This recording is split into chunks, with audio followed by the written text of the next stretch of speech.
Brave Murder Day is the next album that I will be reviewing for you tonight. So Brave Murder Day was Katatonia's second album, and unfortunately by this point, Jonas Sennensei would be having a lot of trouble with his growls, and he wouldn't be able to use it all that frequently anymore.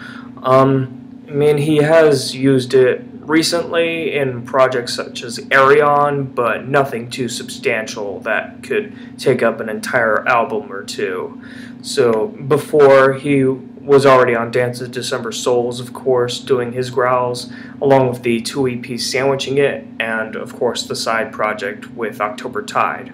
So before this album, he was using it very frequently, and his style of growls proved to be, very vocal cord scraping and very, very hard to pull off. And the fact that he was employing this growl very frequently on his albums, he wasn't able to really keep it up for a second Katatonia release, so they had to enlist the help of Mr. Mikkel Åkerfeldt, their friend from Opeth. 1996 indeed proved to be a very busy year for Mikkel Åkerfeldt. He was already working on his second album with Opeth, Morning Rise, and he was already working with Dan Swano with his project Edge of Sanity and his 40-minute epic, Crimson.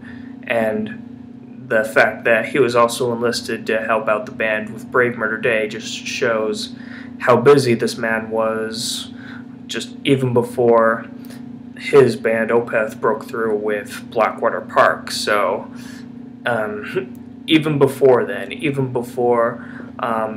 there would be mass hysteria over his own band Opeth.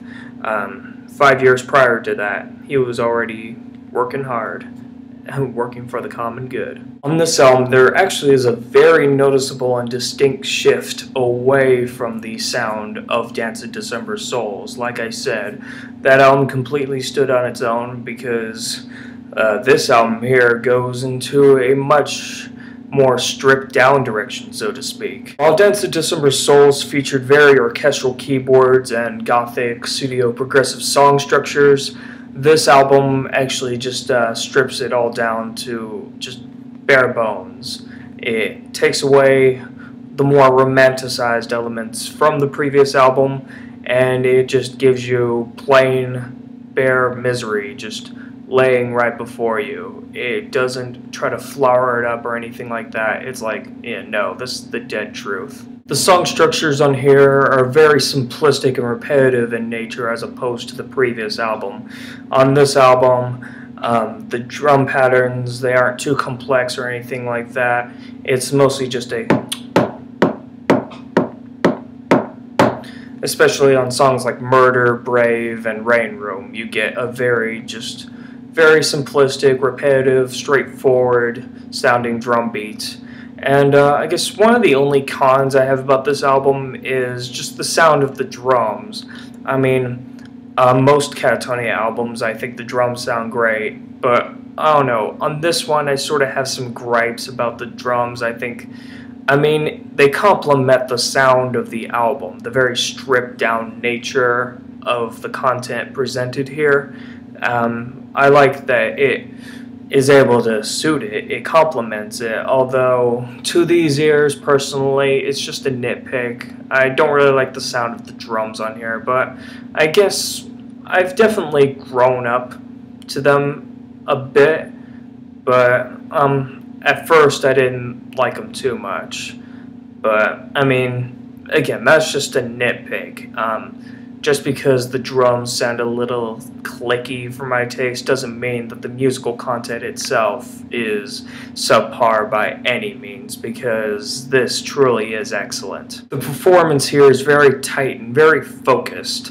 On Dance of December Souls, even though I actually do enjoy that release more than this one, it kind of gets a little cluttered, gets a little out of focus sometimes.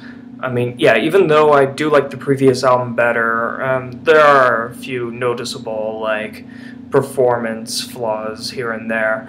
But on this one, the performance is very tight, very focused. It knows how to keep your attention very well, and the band members are not afraid to show you true melancholia in audio form, which I think they'll actually harness even more on the next album. This album, I think, lays the foundations for one of my absolute favorite Katatonia albums. It's potentially number 1 or a very close number 2, and I will get to that with the next review.